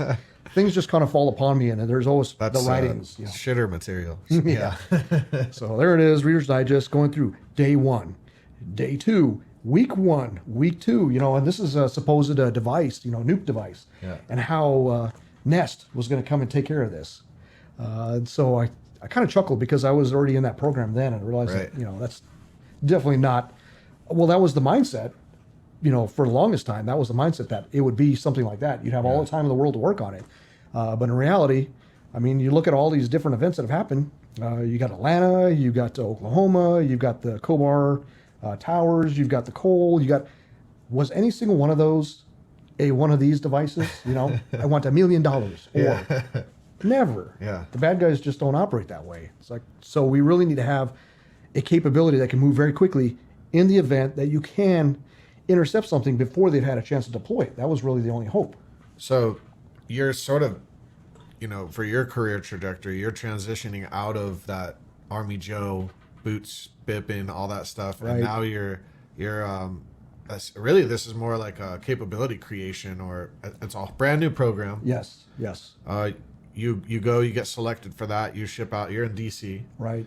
How many guys were in that program? Like how did it take shape? What was your day-to-day ops on that? So we had some foundation for it, because we're basically creating a new mission set, right? Well, some could say you're consolidating a bunch of sub-mission sets. Each one had a piece, and I don't know why they did it that way, but, One piece was responsible for active, basically X-raying. Another piece was responsible for passive. Another one would do more of the wire attacks, and then I can't remember if there was a fourth one, or I don't remember. But they were going to magically come together and work with the Department of Energy, and they were going to be, from what I heard from some of the older guys, is that Department of Energy goes through their pubs and says, okay, take a 12 millimeter wrench and turn it 1/4 turn clockwise. Okay. And the EOD guy would turn the 12 millimeter wrench 1/4 turn clockwise. That was how it was, right. I guess. That was the original spelled out. Yeah, creation. So that Reader's Digest wasn't far off, in their timelines. Even the equipment set was actually not bad. It was probably some lab person that, fed them this story. So what we did was we took all of that and we brought it down to something that we could deploy and do within a matter of, half an hour. Right. And there was other groups that were doing a lot of, hand entry. That was their forte. What we got handed was a lot of equipment from the labs, and we didn't know, hey, by the way, you're going to stand up a WMD mission. Right. Well, it's really kind of your leadership to create, what does that mean? How are you going to respond to that? We haven't really done it before. We've never seen it before. We know how the bad guys operate. So how do you come up with a And this is still coming down from like Clinton? By this time, so Congress had authorized it and funded it, and they said DOJ was going to head it up, Department of Justice. So it was going to be the FBI, basically. And at the time, the FBI had the bomb data center, and they weren't operators. Right. And so they weren't ready to take this mission on. So Department of Defense ends up getting the funding and, creates the mission. And I got lucky enough to get selected for that and got to be one of the How many guys were founders in that unit or that outfit? There was about 30 of us. Okay. And, some of us got selected, and that kind of pissed off the Army community. What? You're going to make them go through a selection to get over there? All EOD guys are just as capable. They all should be able to So go was there. this an MOS, or you're still an EOD MOS, you're just on a special assignment? Just on a special assignment, Okay. basically. It But was you're still getting checks from the Army. Yeah. It was a legitimate unit. It was at the time it was the 55th EOD. So they reactivated a flag, reactivated a unit, and that was going to be the unit that handled it. And it was kind of an interesting world. We fell under a couple of different commands. So operationally, we fell under a different command than administratively. Administratively, we fell under the regular Army, the regular Army EOD, the Combat Services Support, with their mindset of where they wanted to be. We were not part of that, where they wanted to be at all. I don't even know how the Army got it, but lo and behold, we got it. And I remember we used to get the visitors all the time from big Army EOD. I remember one in particular, fairly portly fellow. He comes and he shows up, and he's a sergeant major, well loved by a lot of folks. He comes out there in front of us, and he goes to tell us that, none of you is special. None of you ain't done anything that I have never done before. Yeah. Like, well, thanks. We're out here cutting, creating this new capability, and we're figuring things out, and we're kind of cocky. We all thought we knew, we've been selected and we know what we're doing. We're experienced EOD guys, and no, we don't know jack. When it came to some of the things we got exposed to. And that was really, for me, I think that became that point in life where I realized that, I had this kind of cheesy saying, it's you don't know what you don't know. Right. You don't even know what questions to ask because you don't even know what you don't even know. Yeah. You don't even know to ask certain questions because you don't even know that that's out there. So that was actually for me one of the best, I guess, jobs I ever had for learning opportunity. I learned so much. And do you feel like they were giving you opportunities to learn? Like, did they have the funding and the personnel and the time? And I have a pretty good beef with the leadership at the time, the conventional Army EOD leadership. They absolutely despised us. They could not stand us. They constantly tried to mess with our personnel. They constantly tried to reassign our folks. They constantly tried to bring other folks who hadn't been through assessment into our unit because I don't know what their deal was. For me, I view it as being a lack of vision. Maybe it's not a lack of vision. Maybe it's a lack of, we didn't fit in their vision. It was probably more, appropriate, right? Or fair to say, we didn't fit in their vision. And, we constantly butted heads, and we had to reach out to our other half, which had quite a bit more pull, a lot more influence, and they would successfully, slap them down, and we got left alone. So we were allowed to, for the first time in my career, to actually focus on the job that I saw that poster Right. was going to allow me to do. It was as advertised. Oh, yeah. it was incredible. It was great. We had a pretty substantial budget.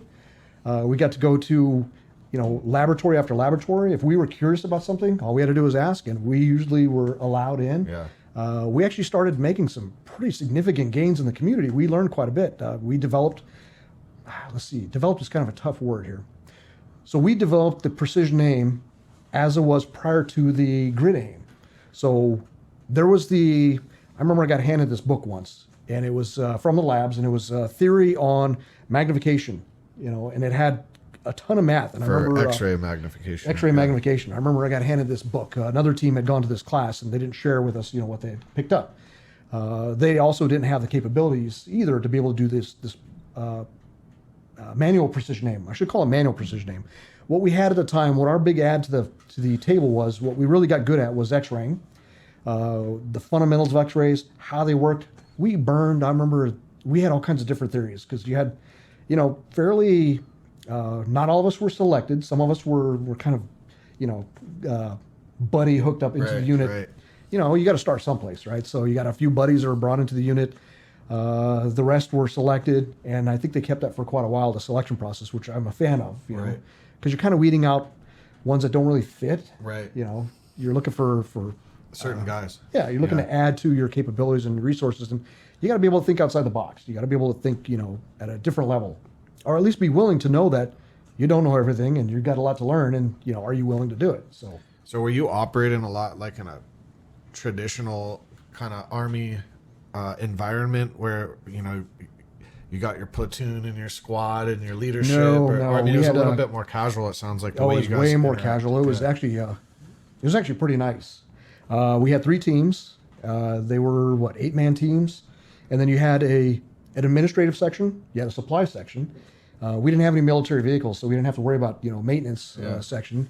We had a few officers. We actually had all of those support jobs were handled by, it's a crazy concept, by people that actually were in the job. In that job, yeah, yeah. I didn't have to be a supply guy. I didn't have to be a mechanic. I didn't have to be any of those jobs. I could be just a bomb tech. Right. It was fantastic. Crazy concept. So as we got the 3-man teams, we rotate through, who's on duty cycle, duty team, and this is all this started. We stood up. I think I got there about February of 2000, because I got back from Kuwait. I think it was around just before Christmas of '99. Right.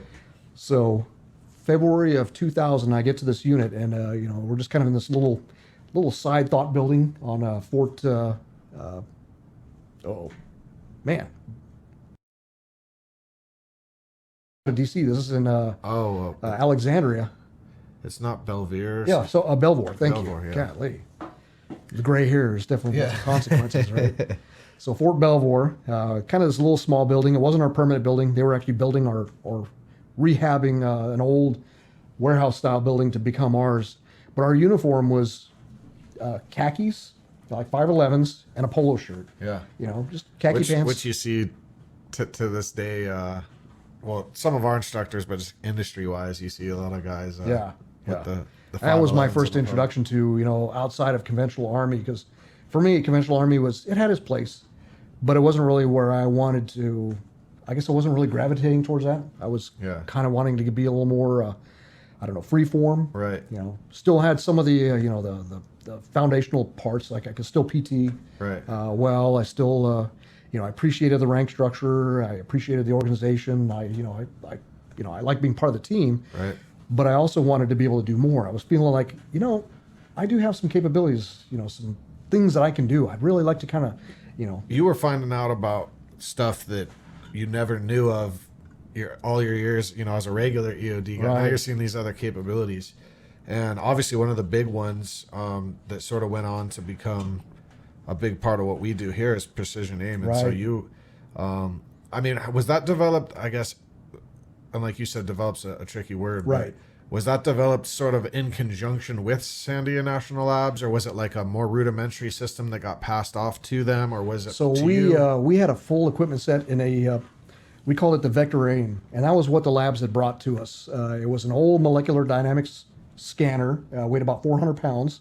That was a CR scanner, so we used the phosphor plates. It was fairly old.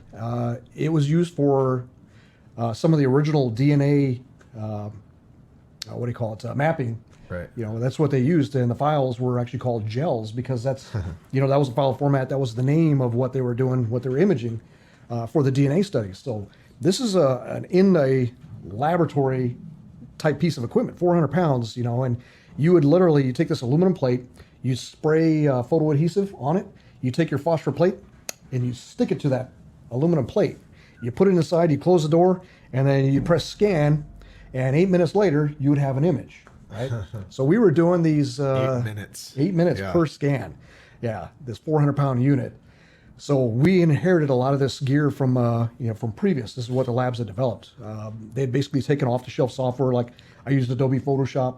I used a software called DRIM, and that was for modeling, So like weather modeling. it really sounds like at this time period, again, late 90s, early 2000s, there's not a lot of WMD techs out there, a lot of companies that were supplying like, Oh no. you know, custom sort of niche products to the industry. If it was there, it had to go through the development bureaucracy, The of characterization. Big Army or the labs or Yep. something like that. Yes. Yeah. And that stuff that we There was no inherited. 3D printing. Oh no, Yeah. no, that was probably that had been in the system at least 10 years prior to us ever getting our hands on it. So it was old legacy stuff. So once they found something that somewhat worked in that Reader's Digest scenario, then that's what they used. I mean, How were you guys like mocking up parts and pieces if you were trying to develop something or just make an adjustment to a tool or like, I mean, so our now we just go in to our 3D printer lab, print it or send it for Right. machining and stuff. right.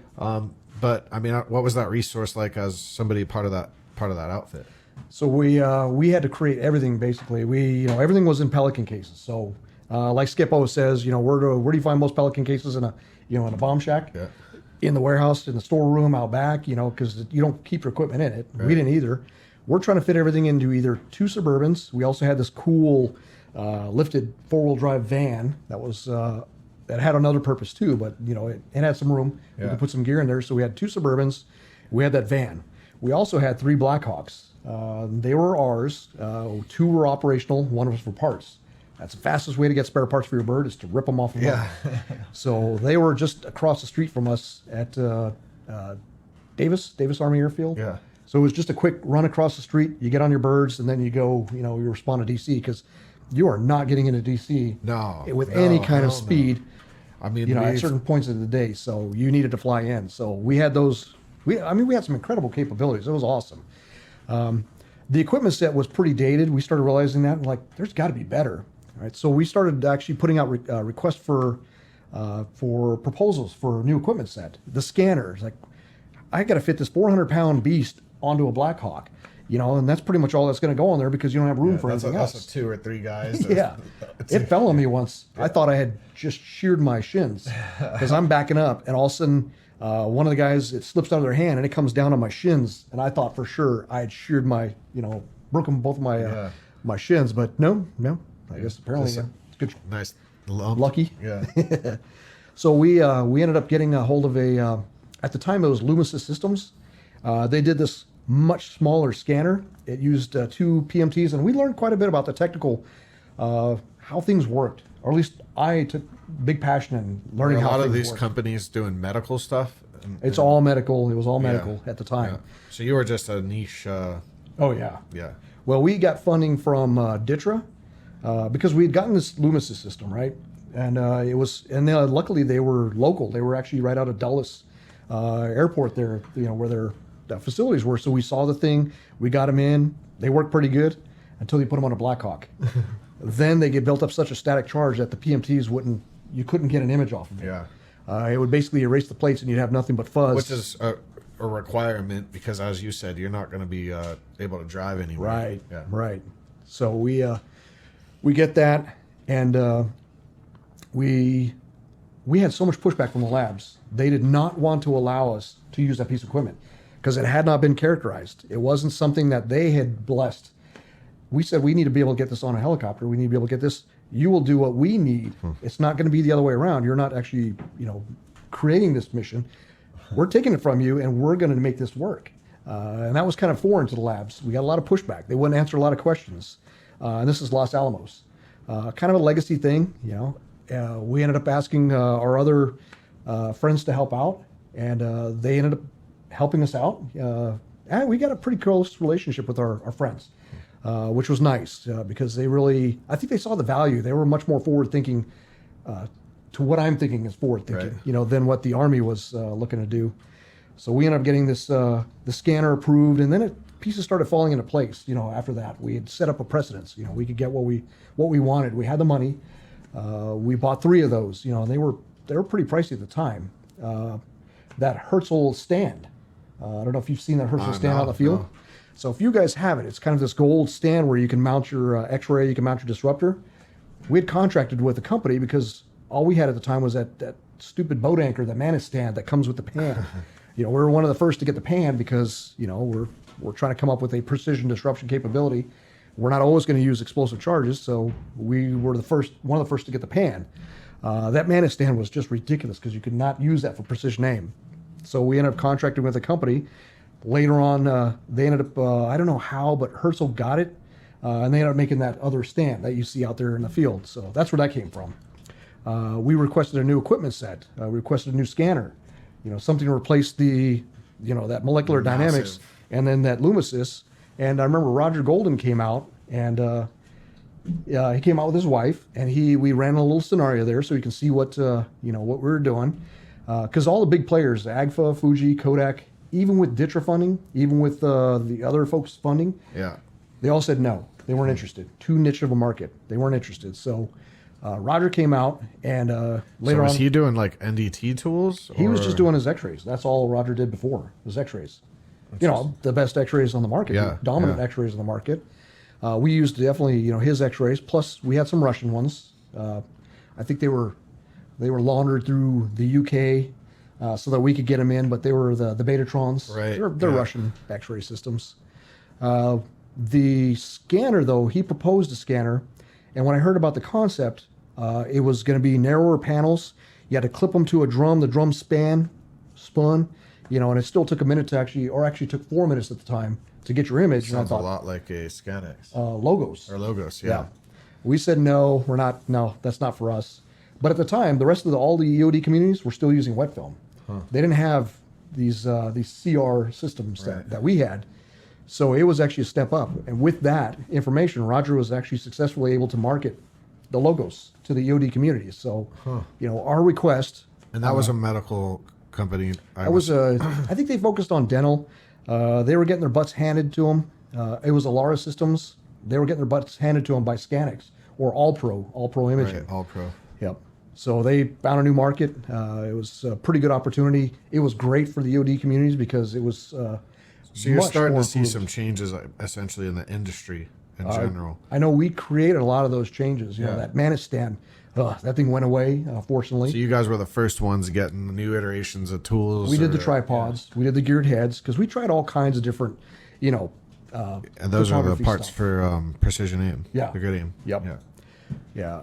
What we used before the labs gave us, so for our precision aim or vector aim, was we used transits, surveying transits. We used retroreflectors, just like you see them out there surveying, and you see the guy out there with a stick. We use those, and this was lab provided.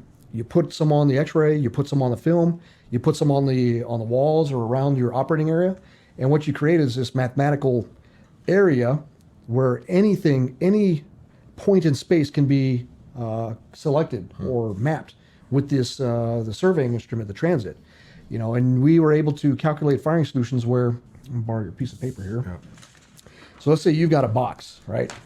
You've got a box in the middle of the room. You've got, how am I going to do this? Let's do it this way. You've got a target you want to hit here, right? You can't hit it from any direction other than, let's say this way, for example. Right.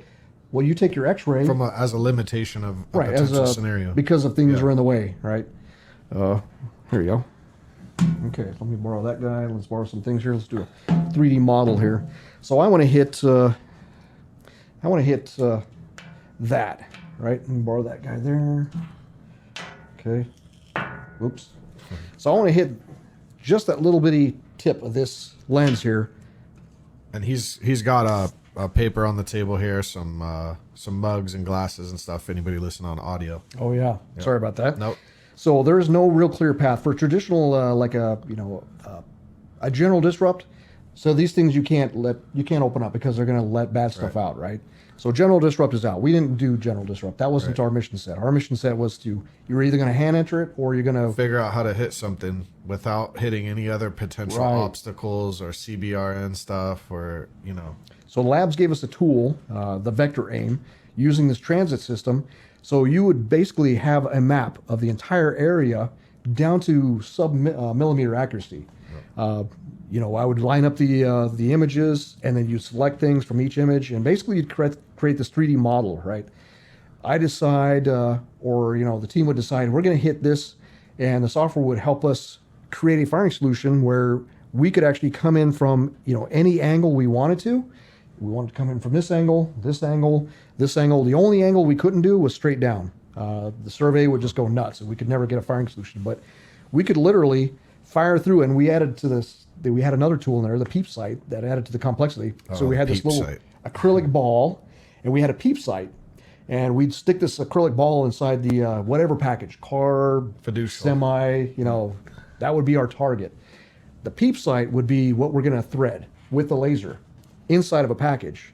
So we would calculate a firing solution that would go through that little pinhole in that peep sight and hit that little acrylic ball. And this is like, I don't know, probably a couple millimeter sized acrylic marble ball. Or something. Oh, it's smaller than a marble. Oh, okay. It's tiny. And that would be our win. And we would we'd drill through the side. We'd see if the laser went through. We'd see it going through the peep sight, and we'd see that little acrylic ball just glowing. That was voodoo magic. We could do that all day long. And we got down to the point that we could actually knock out a 2-axis, what was that, a 9-panel? 9-panel? No, we had 12 panels. So 12 panels on each axis. So what is that, 24 panels? Yeah, 24 panels. We'd have 24 panels processed, and we'd have a firing solution, and we got it down to about 45 minutes. And so this is this is pre-XTK software. Oh yeah, pre-XTK. Yeah. Oh yeah. Yeah, this was Photoshop and DRIM software. This was really sort of the development of the hardware components that in the future would become part of the grid aim system. Yeah, that capability was, it's slick, but it took time to set up. It took money to set up. It took quite a bit of practice to be able to do that. We constantly ran those drills so that we were proficient at it, because that was our bread and butter. That's what we could do that nobody else could do. But we all kind of thought, man, we could do this without all this gear. There's got to be a way to do it. The manual precision aim. Right. That was kind of one of those dreams, because we were learning how everything worked. That's why we asked so many questions. How does all of these pieces work? How does all this work? With that knowledge, we're actually able to start developing techniques and capabilities and expanding on that, simplifying things. This was just fantastic for us. I mean, you turn a bunch of, we were all type A's. It was kind of funny because I remember the psychologist that was advising our commander at the time. He says, when our commander made his selections, he says, what type of people are you asking for? And the commander said, the best. Said, well, they're all type A's. They're not going to get along. It's not going to work. You're asking for trouble. And lo and behold, when you have a common goal in mind, and everyone's got an opinion on how to achieve it, but you have a common goal, and so we actually had a beautiful relationship where everybody contributed, and it wasn't about outdoing each other. We didn't have to compete with each other anymore. It wasn't about. Right. So one of the big differences, I kind of backtrack a little bit. When I was in the 82nd, it was easy to excel. Very easy to excel because you got so many people out there. Show up. Yeah, you show up, you put a little bit of effort, it was easy to excel. When I got into EOD, it was a much more select group that had been kind of screened, and so everybody was kind of at a much higher level than your average, a military unit. And so it got a little harder for them to excel, or to differentiate themselves from others. There was a lot of bad habits that I saw a lot of folks did, was they would basically, in order to make yourself look good, you have to make everybody else look bad. That was how they did it. Right. There was lots of those, and I did not like that at all. I just want to be able to do my thing, and I want to be able to excel. Right. But the kind of the atmosphere that had been created there was, well, they have no real way to excel, so they're just going to badmouth everybody else. That was kind of the experiences that I ran into with everybody. So at this unit, it wasn't about we didn't have to compete with each other. We were already selected. We were already at a kind of this, we were blessed this cool mission. Got tons of funding. We got all the training we want. We got all these different, I guess, ideas and concepts that we were, given. And we were allowed to actually do something with it. Initially they only wanted us to do what, the labs told us to do. But it went so much farther than that. We actually figured out that we could do a whole lot more. Hence, me getting handed that book. Another team had gotten, back to training. The leadership sounds like they were supportive of you guys. Yes. Yeah. Instead of being like you'd experienced in the past, where it was like, nope, don't do that, just do this. Right. Stop asking questions. Now it was like, we had this is cool. We're onto something, and we have some space to like work on it. And, the leadership was very aligned with what I wanted to do, which was, let's expand this. Let's improve. Keep going. Keep learning. Keep making it better. And it was amazing. Right. Now we all knew we had a limited time frame. Congress had mandated that DOJ was going to be the one to do this mission. So DOJ eventually would take on the mission, and we tried. We had their folks come over that they had selected to try to, be the team, and they had some struggles, like anybody would. Struggles with trying to create the team, select the people that they wanted to select, right. And there was some growing pains for them for sure. So they weren't ready to take it on yet. And we knew it was going away. Well, I guess kind of one of my turning points in the military was when that point in time was selected. And then what the conventional Army was allowed to do was go ahead and replace our my very compatible leadership right. with somebody who their mission was to take us apart. Like, oh, you got to be kidding me. So you saw writing on the wall then. To rip this back down so that we're back to busting duds. Uh-huh. Oh, that's crushing. That's what I was going to say. I mean, so you have a really amazing experience working with this outfit, and you're still in the Army, but enjoying it more than ever. Oh yeah. Learning a ton, new capabilities. There's new stuff coming on the market.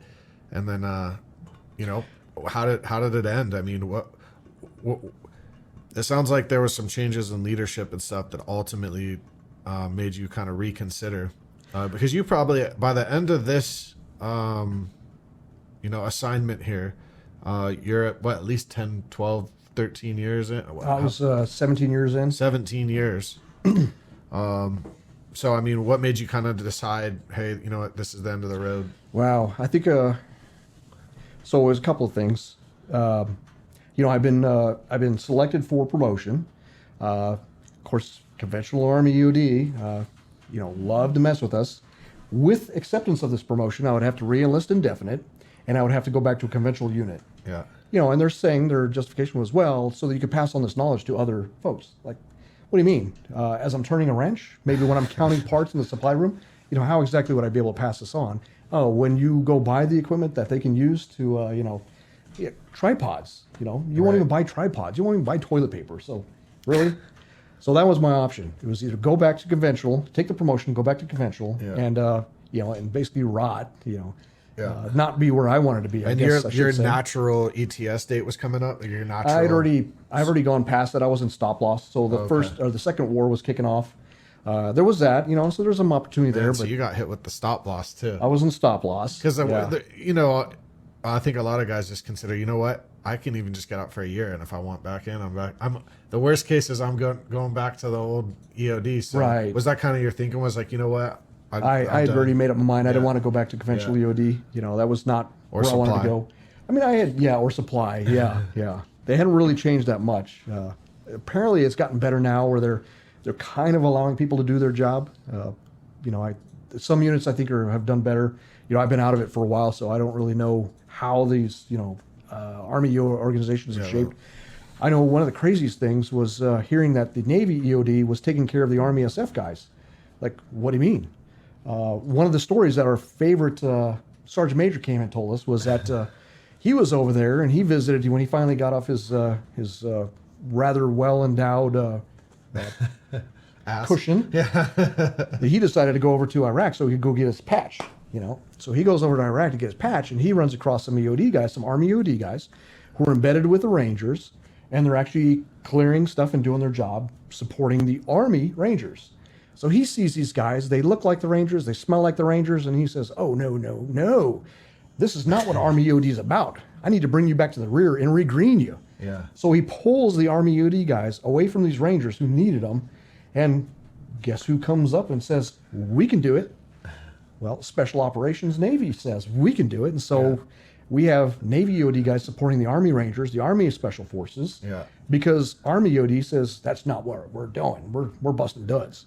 I was, that was what I was looking forward to. You're kind of jaded. You're very. Yeah. Oh, very, very. So my, this commander that they bring in to shut us down, I remember sitting in a vehicle with him. I was outside of Sandia National Labs, and I didn't like the guy. I think one of the biggest reasons I didn't like him because I knew what he was brought in to do, So I already had a beef with him in the first place, and I think he probably noticed that I didn't like him, so he didn't like me. We didn't mesh. He's not at your all. people. No, he's definitely not my people. I remember, one of the options I had was, let's go retry this flight thing again. So I did the flight program. I passed my physical. He had made a promise that he'd sign off on my letter of recommendation. He would go ahead and get the battalion commander sign off my letter of recommendation. If by this time we had already developed the manual precision aim, if I went ahead and wrote it up and submitted it to, what was it? It wasn't, I guess it was TechDiv, to get it implemented into the pubs, Army publications. So we spent months, and we went ahead and documented it. We created it. Is now within the EOD publications, that procedure that we had developed years ago. So we did our part. I hand him my letter. He says, I don't think I can sign off on this. You're not officer material. It's like, you mother. I was pretty furious with him. To tell you how much, how much of a value I think this person was. Yeah. So we're sitting outside of Albuquerque, and I'm driving the vehicle. He's sitting in the passenger seat, and he's just kind of got this lackadaisy look, like, I can't believe we're here at the labs. What are we wasting this time for? Type attitude. He was a schmuck. Yeah. And I remember him, because I had started setting up a program for our guys. There was an ITT Tech just down the street. I had already talked to the dean there. I'd already set up a program where our guys, during their administrative cycle and their duty cycle, could go to ITT Tech, go for a couple hours, learn electronics. Because we were doing correspondence courses for everybody else. I already had my degree in it. So I was setting it up so that they could go get some in-person electronics training. I thought this would be great. It's low cost. His big beef was he was a former enlisted guy. I think he was a tow gunner or something like that. So he'd gone to UNLV, and he ended up becoming an officer. And so that was, he was superior at that point. Well, he didn't want anybody else to go to college. He says, not on his dime, not on his time. These guys don't need to be going to college on Army time. It's like, well, it's not really going to college. They're going to better themselves for this job that we currently have in hand. He says, well, that's going away. Like, okay, kind of pissed me off. Yeah. So we're sitting there, and I'm kind of looking at him, and I don't like the guy. He says, I asked him again. I said, so what do you think about the program? He says, I don't even know why you guys really need electronics training anyways. I'm like, gotcha. Yeah. Gotcha. He's that guy. So being a bomb tech, you don't understand why we need electronics training. It's like, holy hell, I'm going nowhere with this guy. Which, I don't know if that's still like that, because, man, we do a lot of electronics training. So, I mean, that means that a lot of you guys out there that we're servicing with that training obviously aren't getting it as part of the core curriculum. Right. Right. So that's interesting. So that pretty much pushed me out. My ex, I was kind of a turd with my ex. She's out here in Idaho. She grew up in Sun Valley. I was kind of a turd. I had gotten offered the job for the FBI, going through the processing, ended up working for State Department for a while. I was kind of a turd with her. We're getting ready to call it quits. We'd leave D.C. We moved to Sun Valley, where she grew up. And when we called it quits, I ended up moving to Boise and starting the company there with another guy who happened to be from the same unit in D.C. That's funny. And it was pretty rough starting. I mean, we're talking about, Well, here's what I think we should do, actually. Okay. Let's break this into 2 parts. And so this first part here, obviously, was kind of, we got to hear about your story, your credentials, where you've been, what you've done. And then the second part, I would like to come back and we'll do another podcast on the company. And because I feel like there's a lot of stuff there that's interesting, a lot of ground we can cover. It's kind of weird how the stars kept aligning. It's almost like there was a purpose. Right. And we've always kind of treated it that way. I've always felt like there was a purpose for me. There's always a purpose for my skill set. I haven't quite discovered what it is yet. I'm sure at some point in time, the light will come on just before it goes out. I'm sure. Cool. Well, yeah, it was awesome having you in and kind of hearing your story. Let's get back. We'll do another podcast and we'll cover kind of the origin of the actual company now that we've kind of introduced Rob into it, and maybe some of the other characters that came and went along the way, and have us where we're at now doing this podcast and sharing new ideas and trying new things and trying to provide new stuff to our community. So again, it was awesome having you. Anything else before we do we part ways and do a second part? Quite a bit Okay. here. Yep. So yeah, we'll do it another part. That way it's not too much info all at once, and we'll check back in. So thanks for tuning in to the Bombcast. If you guys have any questions, comments, concerns, an idea, if you want to nominate somebody to the show, you can email contact@wmdtech.online. You can call into the office. Obviously, if you guys really need anything, we're here to support. So reach out to me. Jake Berryman, Director of Sales. We have Candace on the support team. We've got Caleb here in the media room, and we're accessible. If you have any questions for Rob or Skip, the training cadre, just reach out, and we're gonna. I did have go ahead. One thing that figured out. We all kind of figured it out there in DC, being tasked with the nation's WMD response capability or WMD response. We all knew we weren't going to be the first ones on scene. We all knew that we weren't going to be the ones showing up to the device. We were learning quite a few things that were not being told to the local and state, the first responders, the real responders, that potentially could have set these things off. And it was not being told. We knew that we weren't really that, even though we had a great job, even though we had great support, we had great funding, we had everything else, we weren't where the emphasis should have been. The emphasis always, and I've always believed that it's the first responders that really needed this stuff. So that's kind of where I think my transition came in from, the cool federal job to, it's the local and state. That's who really needs all the information and the training and the equipment set. And that's really what we're doing now. That created the That's passion. We're providing. So right on. All right. Well, thank you, Caleb, for running the controls, and we're going to check back in on podcast 2. We'll bring Rob back in. We'll talk about the company some more, and we'll talk to you guys soon. And forgive us the 32. 32.